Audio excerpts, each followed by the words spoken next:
Welcome back to Bargirl Baddies. Today's story is about a man who thought he'd found his soulmate in the land of smiles, only to discover that love sometimes comes with a price tag he never saw coming. His name is Marcus, he's 32 years old, and he's from Melbourne, Australia. He works in IT, makes decent money, and by all accounts, he's a good bloke who just wanted someone to share his life with. What started as a beautiful cross-cultural romance turned into a negotiation that made him question everything he thought he knew about love, family, and what it means to truly belong to someone. This is his story, told in his own words. And before we dive in, I want you to comment below and let us know where you're watching from. Have you ever been blindsided by expectations in a relationship? Drop your stories below. And if this resonates with you, hit that like and subscribe button. Trust me, you'll want to stick around for this one.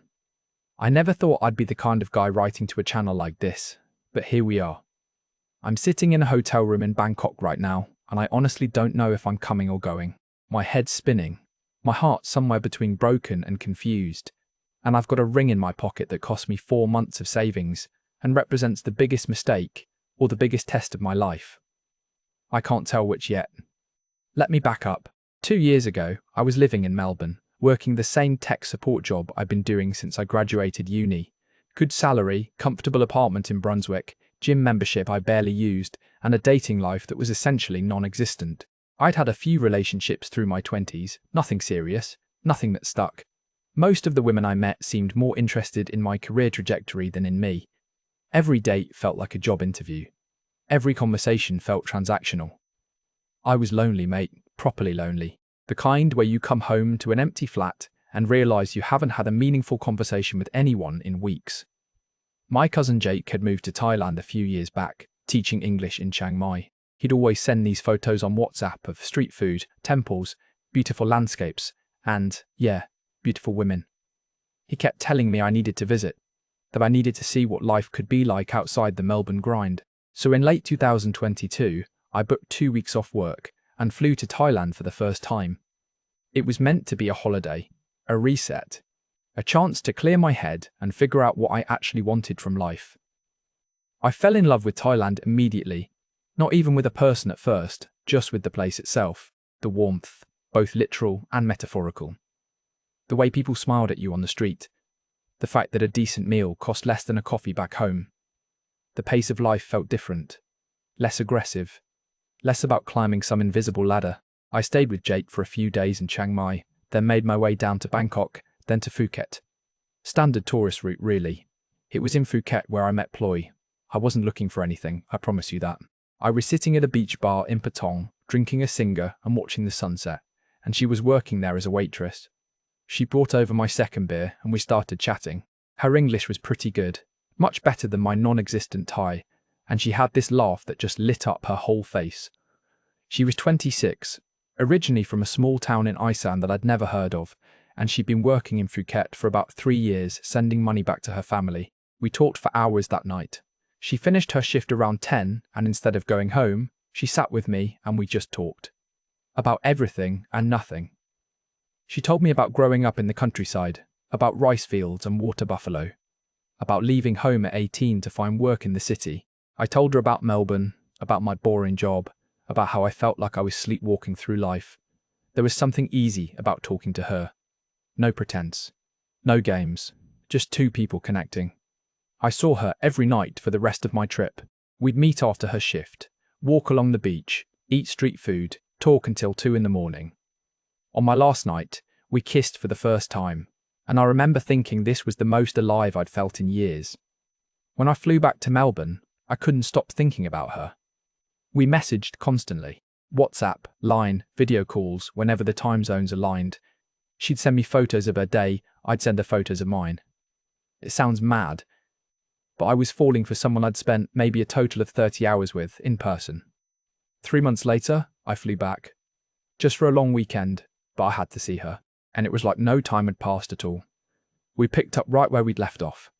She'd taken time off work, and we spent 4 days together doing couple things, renting a scooter and riding up to viewpoints, having dinner at local places away from the tourist areas, staying up late watching Thai dramas I couldn't understand, but she'd translate for me. On that trip, she told me she loved me. In Thai first, then in English, and I said it back. I meant it. For the next year, I flew to Thailand every 2 or 3 months. Sometimes she'd meet me in Bangkok. Sometimes I'd go to Phuket. Once we went to Koh Samui together. My savings were taking a hit, but I didn't care. I was happy. Properly happy. My mate back home thought I was crazy, spending all my money and holiday time on a girl I barely saw, but they didn't understand. Ploy got me in a way no one else did.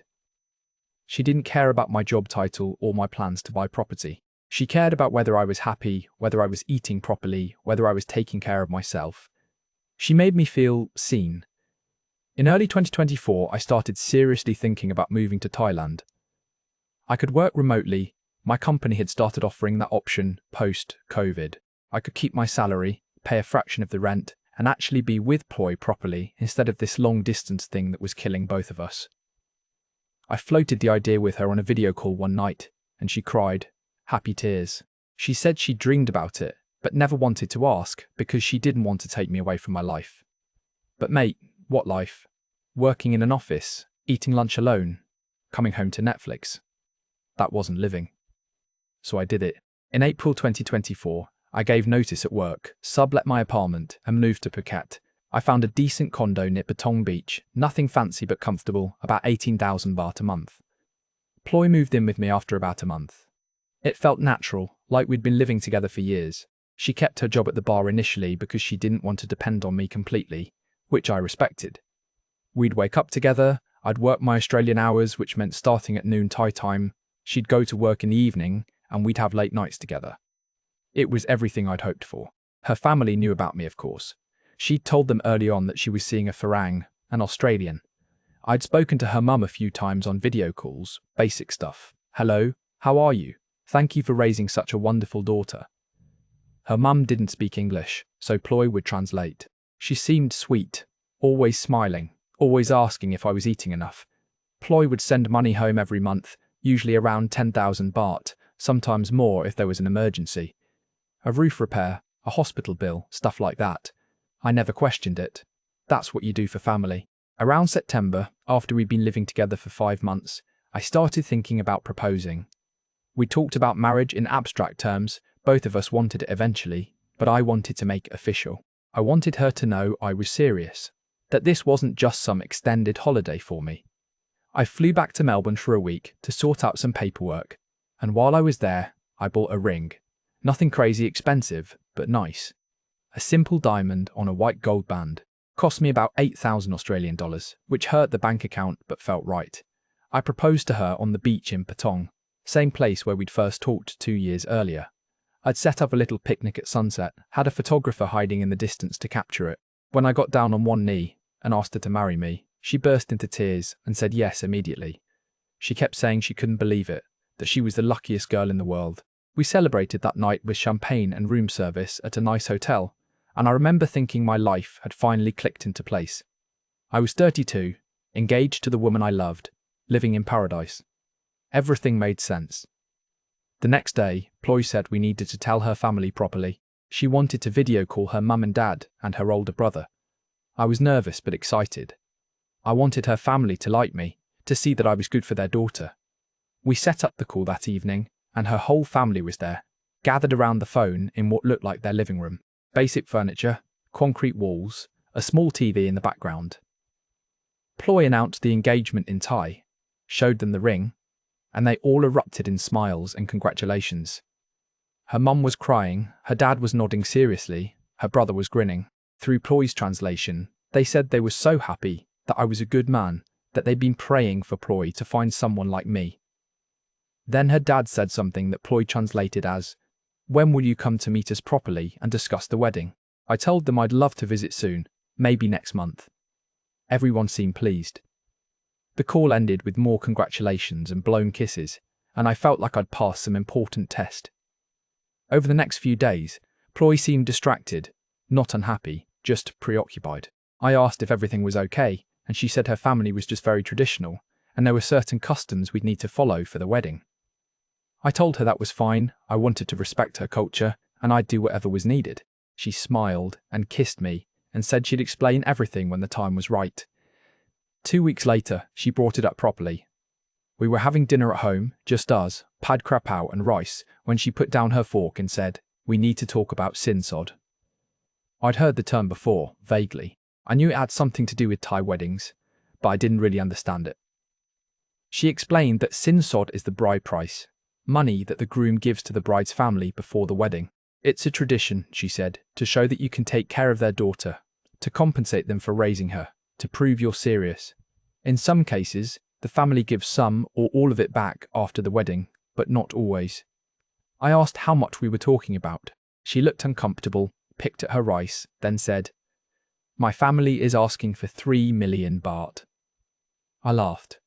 I actually laughed because I thought she was joking.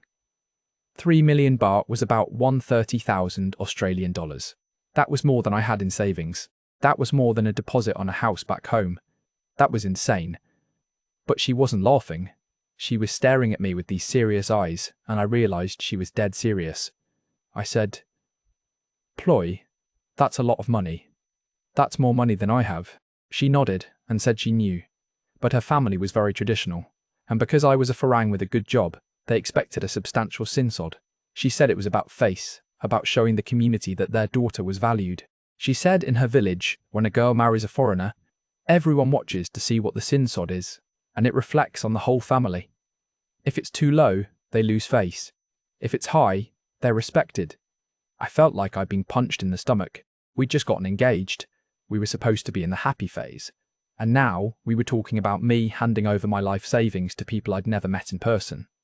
I tried to explain that in Australia, we don't do bride prices. The wedding itself costs money, sure, but you don't pay the family. She said she understood, but this was Thailand, and these were her parents, and she couldn't disrespect them. She started crying, saying she was caught between me and her family, and she didn't know what to do. We didn't resolve it that night. I told her I needed time to think, and she said she understood. But the topic hung over us like a dark cloud. Every few days, she'd bring it up gently, saying her mum kept asking about the sinsod, about when we'd come to the village to formalise things. I kept deflecting, saying I was figuring it out, which was true.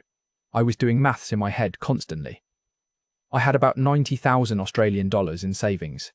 If I liquidated everything, sold some stocks, maybe I could get close to 3 million baht. But then I'd be broke. Completely broke. Starting married life with nothing in the bank. I started doing research online. I joined expat forums, Thailand wedding groups on Facebook, Reddit threads about sinsod. What I found was all over the place. Some guys said they paid nothing, that their Thai wives came from progressive families who didn't believe in it. Some paid token amounts, like 100,000 or 200,000 baht, and got most of it back after the wedding. But there were also horror stories. Guys who paid huge amounts and never saw a cent of it back. Guys who paid and then the family kept asking for more money for various emergencies. Guys who refused and the relationship ended because the girl couldn't go against her family's wishes. The common advice was to meet the family first, to assess the situation, to negotiate. Sinsod isn't supposed to be non-negotiable. It's a starting point. Families ask high, you counter lower, you meet somewhere in the middle.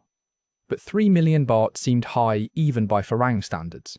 I read that factors like the girl's education, her virginity, whether she'd been married before, whether she had kids all affected the price. Ploy had finished high school but hadn't gone to university. She'd never been married, no kids. By those standards, 3 million seemed excessive. I asked Ploy about negotiating. She got defensive. She said her family wasn't trying to rip me off, that they genuinely believed she was worth that much, and that I should be honoured to pay it if I truly loved her. That stung. It felt like she was saying if I didn't hand over my life savings, I didn't love her enough. I tried to explain that love and money were separate things, but she said, in Thai culture, they're not. Providing for your family is how you show love. We started arguing more. Little things would set us off. She'd mention her mum asking about the sinsod again, and I'd snap that I was working on it. I'd suggest maybe her family was asking too much, and she'd accuse me of being cheap or not respecting her culture. The easy warmth between us started to crack. We were still sleeping in the same bed, still saying I love you, but there was tension underneath everything now. In November, about 2 months after the engagement, Ploy said her family wanted me to visit the village before the end of the year. They wanted to meet me properly, discussed the wedding plans, and finalized the sin sod. She said we couldn't keep putting it off. I agreed, partly because I hoped that meeting them face to face would help, that we could have a real conversation about what was reasonable. We planned the trip for early December. It was about a 10-hour bus ride from Phuket to her village in Isan. I'd never been to that part of Thailand before. It was rural, proper countryside. Rice fields stretching forever, hardly any tall buildings, roads that turned from asphalt to dirt. Her family's house was modest, wooden structure, raised on stilts with the ground floor open for storage and sitting, chickens running around, a couple of dogs, a motorbike parked out front. Her mum, dad, brother, sister-in-law, and 2 young nieces all came out to greet us when we arrived. They were warm and welcoming, lots of smiling and waken, ushering us inside. They'd prepared a feast. Sticky rice, som tam, grilled chicken, fish, more food than we could possibly eat. We sat on the floor around a low table, and even though I couldn't understand most of what was being said, I tried to be present, to smile, to eat everything they offered me. Ploy translated the important bits. Her mum kept saying how handsome I was, how lucky Ploy was, how they'd always hoped she'd find a good foreign husband. Her dad was quieter, more observing. He'd nod at me occasionally, raise his beer bottle in a toast. After dinner, the serious conversation happened. We moved to the living area, and Ploy's dad started speaking in Thai while Ploy translated. He said he was very happy about our engagement, that he could see I loved his daughter. He said Ploy had always been a good girl, hard-working, respectful, and she deserved a man who would take care of her. He said the sin sod wasn't about money. It was about showing the village that Ploy was valued, that I was serious, that I wasn't just playing around. He said 3 million baht was fair for a girl like Ploy, a girl with no history, no children, a girl who'd worked hard to help support her family for years. I took a deep breath and said, through Ploy's translation, that I understood the importance of sin sod, and I respected their traditions. But I explained that 3 million baht was more money than I currently had, and I wanted to be honest about that. I said I loved Ploy more than anything, and I was committed to taking care of her. But I needed to understand if the full amount was required, or if there was flexibility. Her dad's expression didn't change much. He said something to Ploy, and she hesitated before translating. He says that if you don't have 3 million now, you can borrow it or save it, but the wedding can't happen until you have it. He says it's not about flexibility, it's about respect. I felt my chest tighten. I asked if any of the money would be returned after the wedding. Her dad said some of it would be, but not all. He said they needed money to build a new bathroom, to fix the roof, to buy a better motorbike. He said Ploy had been sending them money for years, and now that she was getting married, it was only right that her husband continued to support them.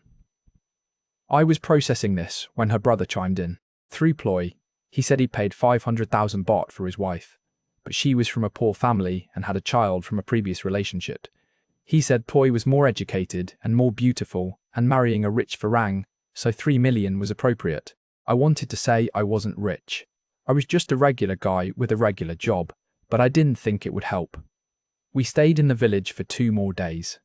I tried to be a good guest, helping where I could, playing with the nieces, acting like everything was fine. But inside, I was spiraling. I'd come here hoping to bond with her family, to find common ground, and instead I felt like I was being sized up and priced out. On the bus ride back to Phuket, Ploy and I barely spoke. The silence was heavy. When we got back to the condo, we had the fight. The big one. I told her I felt like her family saw me as a walking ATM, not as a person. She said I was being disrespectful and insulting her parents. I said 3 million baht was unreasonable, and if they truly cared about her happiness, they'd be more flexible. She said if I truly loved her, I'd find a way to make it work. I asked her point blank if she'd marry me without the sin sod, if I just couldn't come up with that much money. She went quiet. Then she said, I don't know. My family would never forgive me. That hurt more than anything. The implication that her family's approval was more important than our relationship. I asked if she loved me or loved the idea of marrying a foreigner with money. She slapped me. Not hard, but enough to shock both of us. She started crying, saying she couldn't believe I'd say something like that she'd loved me since the beginning, that this wasn't about money for her, but about honouring her family. I didn't know what to say. I went to bed angry. She stayed up crying in the living room. The next few weeks were awful. We were living together but barely speaking. She'd sleep on the couch some nights. I threw myself into work, taking extra projects, anything to avoid dealing with the situation. I started resenting her family, resenting the whole culture of sin-sod, resenting myself for getting into this mess. I considered breaking off the engagement, just cutting my losses and going back to Australia. But every time I looked at her, even through the anger and confusion, I still loved her. That was the worst part, one couldn't just turn it off. In mid-December, Ploy's mum got sick. Something with her heart, she needed tests, maybe surgery. Ploy got the call and immediately started crying. The medical bills were going to be expensive, more than the family had. She looked at me with these desperate eyes and asked if I could help. I felt trapped. If I said no, I was a monster who wouldn't help my future mother-in-law. If I said yes, I was enabling this whole system where I'd be expected to fund every family emergency forever. I ended up transferring 80,000 baht to Ploy's dad for the medical bills. Ploy was grateful, hugged me, said I was a good man, but I felt hollow. Her mum recovered, thankfully. But the sin-sod issue didn't go away. Ploy's family started pushing harder for a wedding date. They wanted it to happen in early 2025, just a few months away. Ploy said we needed to set a date so they could start preparations.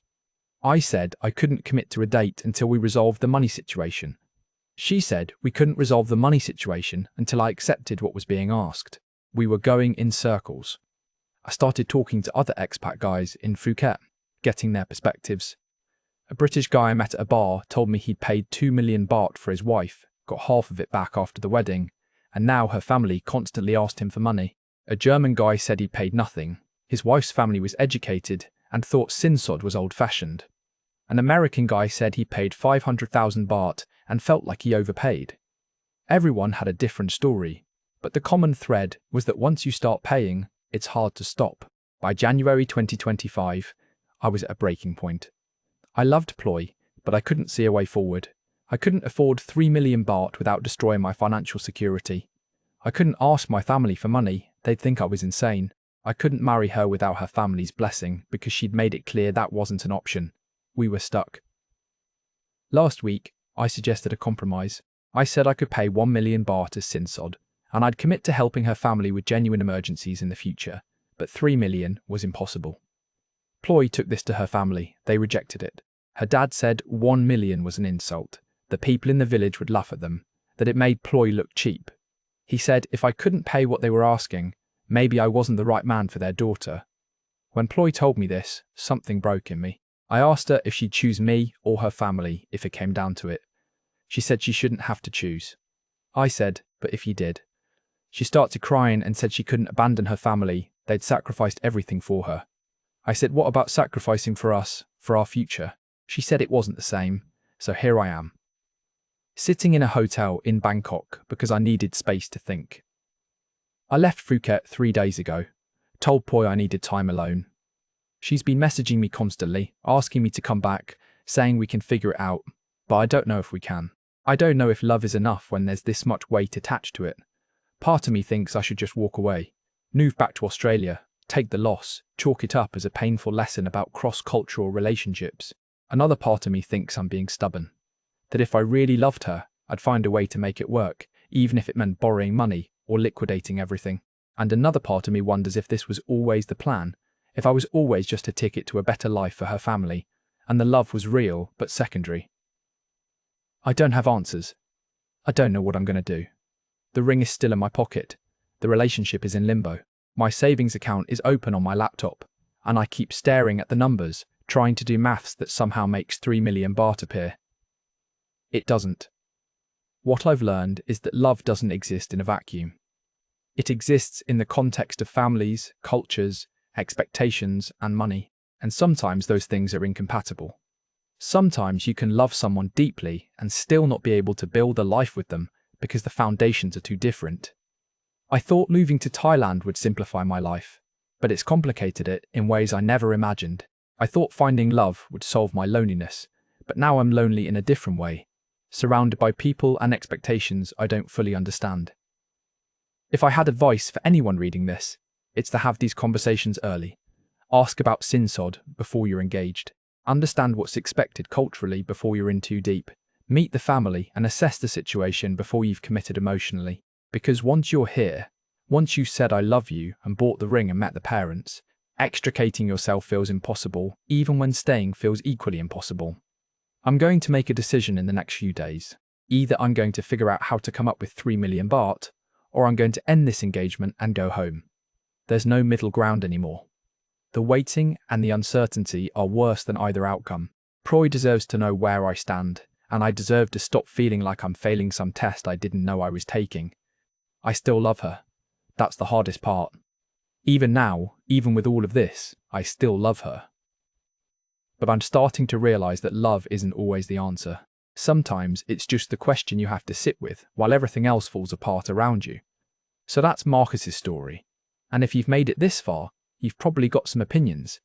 Maybe you think he should pay the sinsod and stop complaining.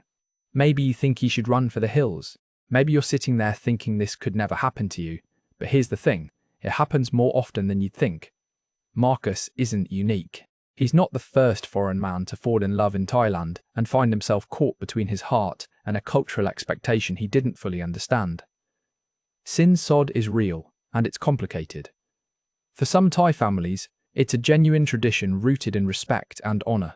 For others, it's become transactional, especially when foreigners are involved. The truth is usually somewhere in between. Proy's family might genuinely believe that 3 million baht is appropriate for their daughter, that it reflects her worth and ensures she's taken care of. Or they might see Marcus as a wealthy foreigner who can afford it, regardless of his actual financial situation. We can't know their hearts, and judging them from outside their cultural context isn't fair. But Marcus's feelings are valid too. He's not wrong for feeling overwhelmed by a financial demand that would wipe out his savings. He's not wrong for questioning whether this is about tradition or about money. He's not wrong for feeling trapped between love and self-preservation. The conflict here isn't good versus evil. It's two different value systems colliding, and neither side can fully understand the other's position. What makes this story particularly painful is that the love seems real. Proy didn't chase Marcus for his money.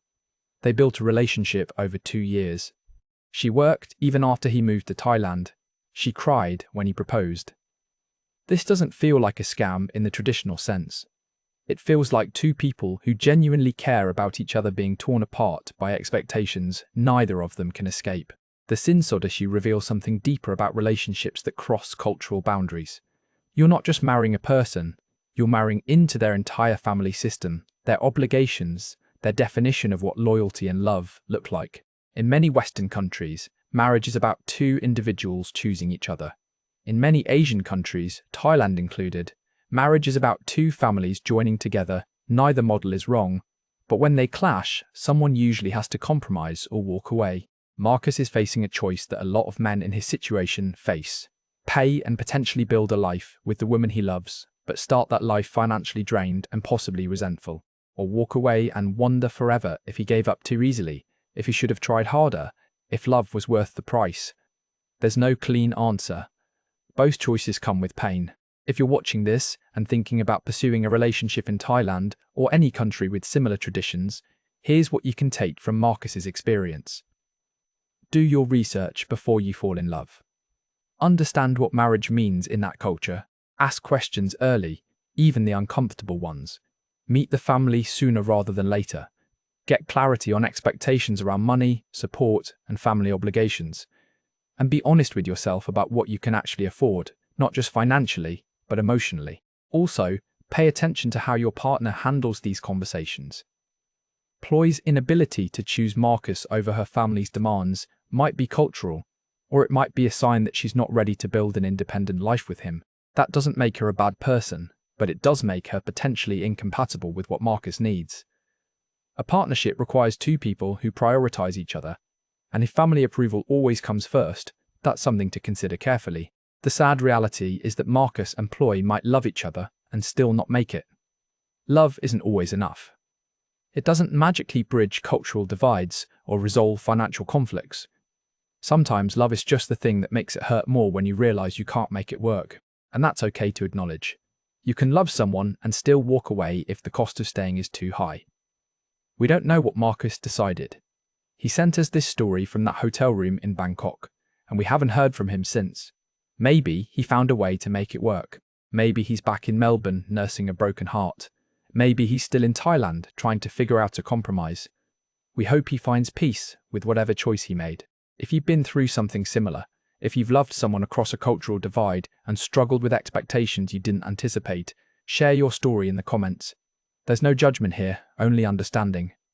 And if this story resonated with you, hit that like button and subscribe.